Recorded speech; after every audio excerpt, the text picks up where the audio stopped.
Fatty liver एक ऐसा condition है जिसका यदि सही से इलाज नहीं किया जाए तो कई प्रकार की खतरनाक बीमारियां हो सकती हैं।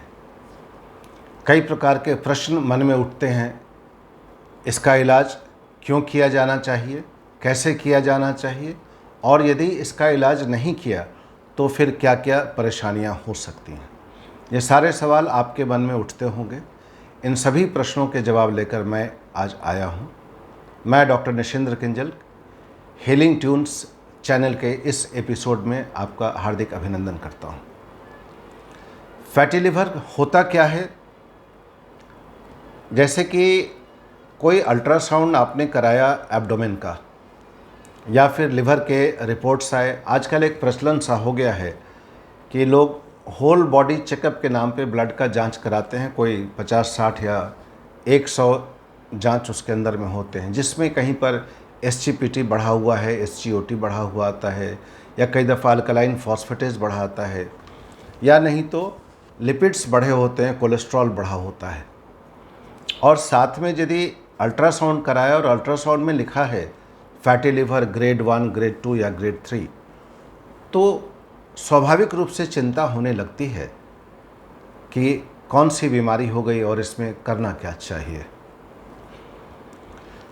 दोस्तों, आज इंटरनेट का युग है और बहुत सी चीज़ें इंटरनेट पे अवेलेबल हैं। बहुत सी जानकारी है जो कि अच्छी भी है और कई दफ़ा नुकसानदेह भी हो जाती हैं। यदि वो हमारी चिंताओं को बढ़ाता हो तो यह निश्चित रूप से अच्छा नहीं है। यदि हमें वह अलर्ट करता हो और उसके प्रति सिंसियरली उत्तर ढूंढने को विवश करता हो तो फिर ऐसी जानकारी अच्छी है। बिना समय गंवाए मैं फैटी लिवर के बारे में और आपसे बात करना चाहता हूँ। इसको हम कवर करेंगे 5 बिंदुओं में। आप प्रयास कीजिएगा कि आखिरी तक बने रहें ताकि फैटी लिवर के बारे में जो आपकी जानकारी आप चाहते हैं, उपचार तक, ये सब मैं आज इस वीडियो में बताने वाला हूँ। सबसे पहले फैटी लिवर होता क्या है? फैटी लिवर जैसा कि नाम बतला रहा है, फैट यानी कि जो चर्बी है शरीर में, वो लिवर के अंदर में जाकर डिपॉजिट हो गया। शरीर में यदि फैट डिपॉजिट होता है, जैसे आप चेहरे पर देखें, पेट पर देखें, जांघ में देखें या बाह में देखें, तो ये जो फैट का डिपॉजिट होता है, और कई दफ़ा आँख के पास भी होता है, आँख के ऊपर या आँख के नीचे, जिसे हम ज़ैंथेलास्मा कहते हैं, तो ये फैट का डिपॉजिट होता है। वैसे ही ये बाहर के जो डिपॉजिट है वो हमें दिखते हैं, लेकिन यही डिपॉजिट यदि लिवर के अंदर या अंदर के ऑर्गन्स में हो गए तो ये हमें दिखाई नहीं देते। जैसे ये पैंक्रियाज के पास में हो सकता है, पेट के अंदर हो सकता है, तो ये हमें नहीं पता चलता। लिवर के अंदर ये फैट जब डिपॉजिट हो जाता है तो इसे फैटी लिवर कहते हैं। एक टेक्निक है फाइब्रोस्कैन, उसके माध्यम से इसकी हम ग्रेडिंग भी कर लेते हैं। ग्रेड 1, ग्रेड 2, ग्रेड 3, इस प्रकार से इसकी ग्रेडिंग कर लेते हैं। तो सरल शब्दों में कहें, शरीर में जो फैट है वह जब लिवर में जमा होने लगता है, इसे हम फैटी लिवर कहते हैं।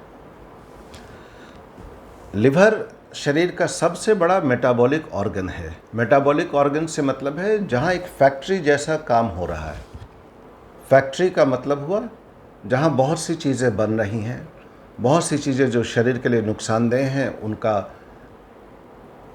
उनको उपयोगी चीज़ों में कन्वर्ट किया जा रहा है, और जो गैर उपयोगी चीज़ें हैं उनको शरीर से निकाला जा रहा है। बहुत से टॉक्सिक चीज़ें भी हमारे शरीर में बनती रहती हैं, बाहर से आती हैं। उन सबों का समाधान अल्टीमेटली लिवर में होता है। तो लिवर बहुत ही इम्पॉर्टेंट ऑर्गन है, और यह ऑर्गन ही हमारे हार्मोन्स को बनाने की भी जगह है, और शुगर को कंट्रोल करने के लिए भी लिवर का बहुत बड़ा योगदान है। यह लिवर एक कैप्सूल या कह लें कवर के अंदर में होता है। कवर काफ़ी जैसे फाइबर का एक बाहर से एक आवरण चढ़ा हुआ होता है, जिसे हम लिवर का कवर कहते हैं। सिरस और फाइब्रस ऊपर से कवरिंग होती है, जो एक टाइट कवरिंग होती है। और जब लिवर का साइज़ बढ़ने, जब उसके अंदर फैट बढ़ेगा तो लिवर का साइज़ बढ़ने लगता है, और वो कैप या उसका जो कवर है वो उस मुताबिक नहीं बढ़ता है, तो उस कैप पर स्ट्रेच आने लगता है, लिवर के उस कैप पर स्ट्रेच मीन्स तनाव होता है। तो कई दफ़ा उस लिवर के साइज़ भी बढ़ जाता है और उस कैप या उसके कवर पे तनाव की वजह से पेट में दाहिने तरफ में जिधर लिवर होता है वहाँ हल्का दर्द या फिर भारीपन का एहसास भी हो सकता है। तो ये मोटे शब्दों में कहें ये फैटी लिवर है। अब सवाल उठता है कि यदि इसका उपचार नहीं किया जाए तो क्या परेशानियां हो सकती हैं। जैसे कोई आदमी वज़न बढ़ गया तो कहते हैं कि चलो वज़न बढ़ गया, कोशिश करेंगे वज़न कम कर लेंगे। लिवर में यदि ये वज़न बढ़ गया, फैट डिपॉजिट, तो फिर इसको ना उपचार करें तो क्या परेशानियां हो सकती हैं। तो ये फैटी लिवर का यदि उपचार नहीं करें तो पाया गया है कि आगे चल के 1/3 से 1/4, 1/3 और इवन उससे ज़्यादा फैटी लिवर के केसेस, जो आमतौर पे कहें फैटी लिवर को तो कहते हैं non alcoholic fatty liver disease. Means एक तो जो अल्कोहल लेने की वजह से लिवर को नुकसान होता है उसको अल्कोहलिक लिवर डिजीज़ बोलते हैं, और जहाँ अल्कोहल का कोई एंट्री नहीं है और फिर भी लिवर को परेशानी हो रखी है तो उसे हम non alcoholic fatty liver disease बोलते हैं। और इसको मोटे तौर पर 2 भागों में बांटा गया, नॉन अल्कोहलिक फैटी लिवर और दूसरा है non alcoholic steatohepatic disease, NAFL and NASH। तो ये NAFL कहा जाता है कि ये थोड़ा सामान्य है, ज़्यादा परेशानी नहीं है, लेकिन NASH हो गया तो इसके 30% केसेस अल्टीमेटली लिवर के कैंसर या लिवर के सिरोसिस में कन्वर्ट हो जाते हैं। हालांकि यह रिसर्च में पाया गया है और बहुत से केसेस के स्टडी में पाया गया कि NAFL या NASH या लिवर फाइब्रोसिस ये तीनों एक ही बड़े प्रोसेस का हिस्सा है, अलग अलग स्टेप है। अल्टीमेटली फाइब्रोसिस होता है, सिरोसिस हो जाता है और कई दफ़ा लिवर के अंदर कैंसर हो जाता है। तो ये तो हुआ फैटी लिवर का उपचार नहीं करें तो लिवर के अंदर में क्या परेशानी होती है। यदि फैटी लिवर का उपचार नहीं करें तो लिवर सबसे बड़ा अंग है शरीर में जो ग्लूकोज को हैंडल करता है। जो ग्लूकोज हमारे शरीर में जो हम भोजन करते हैं वो जब ग्लूकोज में कन्वर्ट होता है तो यह ग्लूकोज शरीर के सभी जगह इस्तेमाल होता है और जो एक्स्ट्रा ग्लूकोज हमारे पास आता है वो लिवर अपने अंदर ग्लाइकोजन के रूप में स्टोर करके रख लेता है। और जब आवश्यकता पड़ती है, जैसे मान लें कि कभी खाना नहीं खाया, उस समय भी ग्लूकोज चाहिए, तो लिवर अपने अंदर के ग्लाइकोजन को अलाउ करता है कि ग्लाइकोजिनोलिसिस के माध्यम से ग्लूकोज फिर ब्लड में दे देता है और कहता है ये ग्लूकोज ले जाइए और जहाँ जहाँ ज़रूरत है वहाँ खर्च करिए। Glucose is like a currency. और तीसरा कि ग्लाइकोजन के स्टोर ख़त्म हो जाएं तो फिर फैट है या प्रोटीन है, अमीनो एसिड्स हैं, इन चीज़ों से भी लिवर ग्लूकोज बना सकता है और ग्लूकोज नामक करेंसी को शरीर में दे सकता है कि आप ले जाएं, इसे खर्च करें। तो आप समझ सकते हैं कि लिवर का रोल कितना बड़ा है ग्लूकोज के मेटाबॉलिज्म में।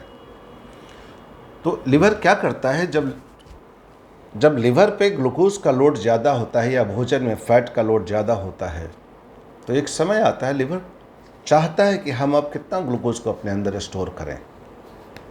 तो लिवर एक टेक्निक या एक प्रकार की परिस्थिति बनती है जिसे हम इंसुलिन रेसिस्टेंस कहते हैं। जैसा कि मैं पहले डायबिटीज़ के एपिसोड्स में बता चुका हूँ, इंसुलिन बहुत ही ज़रूरी है कि जो ग्लूकोज शरीर में है उसको इस्तेमाल करने के लिए। तो इंसुलिन के माध्यम से ही ग्लूकोज सेल्स के अंदर में जाते हैं और ब्लड के अंदर शुगर की एक खास मात्रा मेंटेन होती है। तो लिवर एक ऐसी परिस्थिति बना देता है कि इंसुलिन रेसिस्टेंस मीन्स शरीर में इंसुलिन तो है लेकिन वो कहता है कि भाई अब इंसुलिन की सेंसिटिविटी घट गई, अब हमें और ग्लूकोज नहीं चाहिए, हम कहाँ ग्लूकोज रखेंगे। तो वो इंसुलिन रेसिस्टेंस नाम की एक अवस्था आ जाती है। इंसुलिन है लेकिन वो इंसुलिन इफ़ेक्टिव नहीं हो रहा है और इसी इंसुलिन रेसिस्टेंस के मैनिफेस्टेशन के रूप में डायबिटीज़ की बीमारी हो जाती है। तो जिस तरह से एक सवाल उठता है कि पहले मुर्गी आया या फिर अंडा आया। वैसे ही फैटी लिवर, इंसुलिन रेसिस्टेंस और डायबिटीज़ के बारे में भी बात होती है कि पहले फैटी लिवर आया या पहले डायबिटीज़ आया या पहले इंसुलिन रेसिस्टेंस आया। तरह तरह के थ्योरीज इसके लिए चलती हैं, लेकिन मान के चलें फैटी लिवर हुआ, इंसुलिन रेसिस्टेंस होगा, इंसुलिन रेसिस्टेंस होगा, डायबिटीज़ की बीमारी हो जाएगी। खास करके टाइप 2 डायबिटीज़ जो सामान्यतया जो लोगों में पाया जाता है, जिसमें इंसुलिन की ज़रूरत शुरुआत में नहीं पड़ती है, इसे टाइप 2 डायबिटीज़ कहते हैं। तो आप समझ गए, फैटी लिवर पहली चीज़ ना इलाज करें तो लिवर में स्वयं से बीमारी हो सकती है, सिरोसिस लिवर हो सकता है, कैंसर भी लिवर का हो सकता है। दूसरा, यदि फैटी लिवर का उपचार नहीं करें तो उस फैटी लिवर से इंसुलिन रेसिस्टेंस हो सकता है और वो इंसुलिन रेसिस्टेंस के माध्यम से डायबिटीज़ भी हो सकता है। और एक बार डायबिटीज़ हो गया तो वो डायबिटीज़ और फैटी लिवर एक विशियस सर्किल सा बन जाता है, दोनों एक दूसरे की बीमारी बढ़ाते जाते हैं। अब सवाल उठता है कि हम इसका कैसे डायग्नोसिस कर सकते हैं और इसका फिर उपचार कैसे करें। फैटी लिवर के डायग्नोसिस के लिए सबसे पहले लिवर फंक्शन टेस्ट करते हैं, जिसमें कि लिवर के एंजाइम्स बढ़े हुए मिल जाते हैं। तो समझ में आता है कि लिवर को काम करने में परेशानी आ रही, लिवर अच्छे से काम नहीं कर पा रहा है। साथ में चूँकि फैटी लिवर का एसोसिएशन पाया गया है हाइपरटेंशन के साथ, ओबेसिटी के साथ, मतलब जो वज़न बढ़ जाता है। इस पर मैंने पहले एक वीडियो बनाया था, उसकी मैं लिंक आपको इसमें डिस्क्रिप्शन में दे दूंगा, देख लीजिएगा। तो जब वज़न बढ़ जाता है, हाइपरटेंशन होता है, डायबिटीज़ होता है और लिपिड्स की एबनॉर्मेलिटीज़ होती हैं, इनके साथ फैटी लिवर का काफ़ी गहरा संबंध है। तो ये सब बीमारियां यदि पास में और साथ में चल रही हों तो फैटी लिवर के लिए ज़रूर जांच करके देखना चाहिए कि कहीं फैटी लिवर भी तो नहीं है। यदि ये आप समझ गए तो आप समझ सकते हैं कि जांच में सबसे पहले लिवर फंक्शन टेस्ट किए जाने चाहिए। शुगर के लिए फास्टिंग शुगर, 3 महीने का एवरेज ग्लाइकोसिलेटेड हीमोग्लोबिन करना चाहिए, लिपिड प्रोफाइल करना चाहिए, और जब लिपिड प्रोफाइल करते हैं तो थायराइड का प्रोफाइल भी करके देखना चाहिए। और इसके साथ में शुगर के लिए यूरिन में शुगर और प्रोटीन की भी मात्रा देखी जानी चाहिए। इसके अलावा एक टेस्ट होता है अल्ट्रासाउंड एब्डोमेन, और यदि पूरे एब्डोमेन का नहीं कराना हो तो अल्ट्रासाउंड अपर एब्डोमेन। इसमें अल्ट्रासाउंड के माध्यम से देखते हैं कि लिवर के अंदर में एक चमकीलापन आता है, शाइनिंग आता है, वो बतलाता है कि फैटी लिवर के स्ट्रिक्स दिखने शुरू हो जाते हैं, कई दफ़ा फाइब्रोसिस भी दिखते हैं। तो बढ़िया अल्ट्रासाउंड करने वाले डॉक्टर लोग ग्रेड तक अल्ट्रासाउंड के माध्यम से बता सकते हैं। तो ये जो 2 जांच हैं, जो ब्लड के जांच हो सकते हैं, यूरिन के जांच ये लैब में होता है, और अल्ट्रासाउंड एब्डोमेन कर सकते हैं। इनके माध्यम से फैटी लिवर के बारे में जानकारी मिल जाती है। इसके अलावा भी कुछ और जांच हैं जो किए जा सकते हैं। एक है एलास्टोग्राम या एलास्टोग्राफी, जिसे फाइब्रोस्कैन के रूप में कॉमनली लोग जानते हैं। फाइब्रोस्कैन के माध्यम से थोड़ा महंगा जांच है, लेकिन इससे पता चलता है कि लिवर के अंदर में फाइब्रोसिस की क्या अवस्था है। और फाइनल डायग्नोसिस यदि डॉक्टर समझते हैं कि ज़रूरी है, फिर लिवर बायोप्सी की जाती है। लिवर के अंदर से थोड़ा सा टिश्यू का टुकड़ा लेते हैं और उसको पैथोलॉजी में माइक्रोस्कोप के माध्यम से देखा जाता है कि क्या पैथोलॉजी चल रही है, किस स्टेज में है। सिंपल ये स्टीएटोसिस है, या कि फाइब्रोसिस बढ़ा हुआ है, या कि सिरोसिस का स्टेज आ चुका है, या कई दफ़ा बहुत एडवांस स्टेज में कैंसर का भी उसमें डायग्नोसिस हो जाता है। तो ये सब जांच हैं फैटी लिवर के केसेस में किए जा सकते हैं। अब ये क्लिनिशियन पर डिपेंड करता है कि वो कौन से जांच करेंगे और कौन से जांच छोड़ देंगे। अब सवाल उठता है कि मरीज को क्या पता चलता है, आप कैसे पहचानेंगे? ये पहचानने के लिए अधिकतर मरीजों में कोई सिम्टम नहीं होता। मरीजों को कुछ पता नहीं चलता कि उन्हें फैटी लिवर है। कई दफ़ा उन्हें लगता है पेट के ऊपरी हिस्से में एक भारीपन सा आता है और कभी कभी थोड़ा बहुत दर्द हो सकता है, और उसके लिए वो डॉक्टर के पास जाते हैं। और यदि छूने पर जो दाहिने तरफ में जो रिब केज कहते हैं, सब कॉस्टल मार्जिन, वहाँ पर हल्का दबाव देके यदि डॉक्टर देखते हैं या आप स्वयं से देख सकते हैं, वहाँ थोड़ा टेंडरनेस लगेगा या लगेगा कि थोड़ा दर्द हो रहा है। तो ये संकेत होता है कि लिवर का जो कैप्सूल है, जो फाइब्रस कैप्सूल है, उस पर दबाव पड़ रहा है। ये एक पहचान हो सकती है शुरुआत के स्टेज में। और बढ़े हुए स्टेज में तो यदि वो फैटी लिवर के आगे के स्टेज में सिरोसिस वगैरह आ जाए तो फिर वो चीज़ें काफ़ी बदल जाती हैं। पेट के अंदर में पानी भी आ सकता है जिसे एसाइटिस कहते हैं, हल्का सा आँख में पीलापन आ सकता है जिसे हम जॉन्डिस कहते हैं। तो ये सारी चीज़ें एडवांस स्टेज में आ सकती हैं। इसके बाद सवाल उठता है कि हम किस प्रकार से इसका उपचार कर सकते हैं। आपको मैं पहले बता चुका हूँ कि उपचार ज़रूरी है। फैटी लिवर के उपचार में सबसे ज़रूरी है कि इसके बारे में पैनिक नहीं करें, बहुत चिंतित होने की ज़रूरत नहीं है। इसे आसानी से कंट्रोल किया जा सकता है। एक अच्छे संकल्प की ज़रूरत है। You got to have strong resolution कि मैं इसे ठीक कर लूँगा। तो पहली चीज़ है लाइफस्टाइल मॉडिफिकेशन। यदि लाइफस्टाइल मॉडिफिकेशन नहीं कर पाएंगे तो फिर दवाइयाँ भी काम नहीं करेंगी। लाइफस्टाइल मॉडिफिकेशन में पहली चीज़ आती है आपका संकल्प कि हम इसे ठीक कर लेंगे। कैसे ठीक करेंगे? सबसे पहली चीज़ अपने वज़न को देखें। यदि वज़न बढ़ा हुआ है, इसे कम करने का प्रयास करें। वज़न कम करने में दिमाग में एक बात आती है कि कितना वज़न कम करें, कितने टाइम में कितना वज़न कम होना चाहिए। इसके लिए कोई क्रैश कोर्स करने की ज़रूरत नहीं है। दिमाग में रखें, हर हफ्ते आधा किलो वज़न यदि कम कर लेते हैं, यदि वज़न बढ़ा हुआ है तो आधा किलो वज़न कम करें, या महीने में रख लें कि 2 किलो के आसपास, 2 किलोग्राम के आसपास वज़न कम करते हैं, तो एक अच्छा वेट लॉस का जरिया सिद्ध होता है। तो पहला चीज़ हुआ वेट लॉस। अब वेट लॉस होगा कैसे? वेट लॉस के लिए एक जरिया है डाइट का, खाने का, और दूसरा जरिया है एक्सरसाइज का।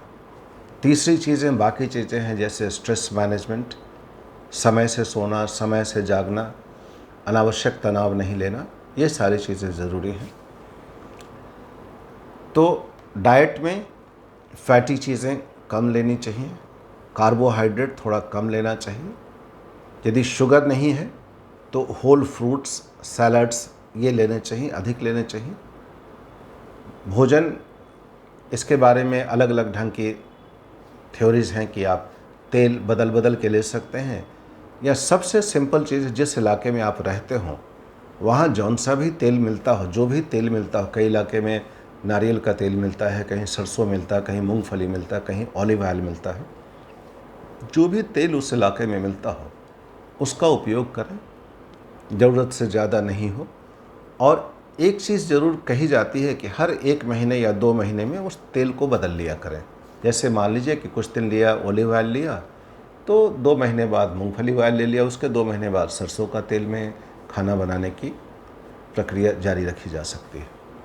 एक्सरसाइज का सवाल उठता है, कितनी देर एक्सरसाइज करना चाहिए? सामान्यतः मेडिकल कंडीशन या डॉक्टर की परमिशन लेकर एक्सरसाइज का जो शेड्यूल है उसे बनाया जा सकता है। एक, यदि कुछ अंदर से परेशानी, हार्ट की परेशानी नहीं हो या जॉइंट्स की परेशानियां नहीं हो, तो मान के चलें कि प्रतिदिन 25 से 30 मिनट फास्ट वॉकिंग की जा सकती है, हफ्ते में कम से कम 5 दिन। मतलब 2 दिन आप ब्रेक ले सकते हैं। और ये 30 मिनट की वॉकिंग में 5 मिनट कहते हैं वार्मिंग अप, उसके बाद 20 मिनट वो जो तेज़ गति है उसी गति में चलना बिना रुके हुए, और अंत के 5 मिनट कहते हैं cooling down. 5 minutes warming up, 20 minutes brisk walking मतलब तेज चलना, and then last 5 minutes cooling down. ऐसा यदि हफ्ते में 5 दिन करते हैं तो ये एक अच्छा एक्सरसाइज का स्केड्यूल हो सकता है। इसके बाद कुछ दवाएं हैं जिनको इस्तेमाल किया जा सकता है। पहले तो जो बीमारियां हैं, मान लीजिए ब्लड प्रेशर है, शुगर है या लिपिड्स की प्रॉब्लम है, तो उनको ठीक करने के लिए दवाएं लेनी चाहिए। उसके बाद फैटी लिवर के लिए कुछ दवाएं हैं जिनके बारे में कहा जाता है कि इनका थोड़ा कुछ फ़ायदा है। कुछ दवाइयां हैं जो एब्डोमेन में, इंटेस्टाइन में फैट को एब्जॉर्ब करने में बाधा पहुंचाती हैं, ऑरिलस्टैट। दूसरा जैसे एक सैरोग्लिटाजार एक दवा है, ये हैदराबाद में, हमारे हिंदुस्तान में ही बनता है। सैरोग्लिटाजार एक अच्छी दवा है। तीसरी चीज़ पायोग्लिटाजोन एक दवा है जिसे इस्तेमाल किया जाता था सिर्फ शुगर के लिए। इसको भी पाया गया कि इंसुलिन रेसिस्टेंस को कंट्रोल करने में इसका रोल है। मेटफॉर्मिन जिसे शुगर के लिए इस्तेमाल करते हैं, इसका भी रोल है कि इंसुलिन रेसिस्टेंस को कम करके फैटी लिवर को एड्रेस करने में थोड़ी मदद इससे मिल सकती है। फिर विटामिन ई है जिनका रोल है, जिसके माध्यम से फैटी लिवर को कंट्रोल करने में मदद मिल सकती है। तो दोस्तों, आज के एपिसोड में आपने फैटी लिवर को समझा, क्या है, क्यों इसके बारे में ध्यान देना ज़रूरी है, कैसे इसका डायग्नोसिस करें और कैसे इसका उपचार हम कर सकते हैं। हम हीलिंग ट्यून्स के सभी एपिसोड्स में प्रयास करते हैं कि इस प्रकार के कॉमन विषयों को आपके सामने लाएं और सरल भाषा में, सरल शब्दों में आपके सामने रखें। पहले हम लोगों ने डायबिटीज़ के बारे में 6 सीरीज़ बना के दी हैं और एक साइलेंट किलर्स के बारे में भी एक वीडियो बनाया था। इन सबों के डिस्क्रिप्शन आपको, इन सबों के लिंक इसके डिस्क्रिप्शन बॉक्स में मिल जाएंगे। यदि आपको ये वीडियो अच्छा लगा हो तो इसे लाइक करें, शेयर करें, इस चैनल हीलिंग ट्यून्स को सब्सक्राइब करें और बेल आइकॉन दबा देंगे तो आगे जब भी हम कोई वीडियो अपलोड करेंगे आपको इसकी सूचना शीघ्र मिल जाएगी। Thank you. स्वस्थ रहें, अपना ख्याल रखें।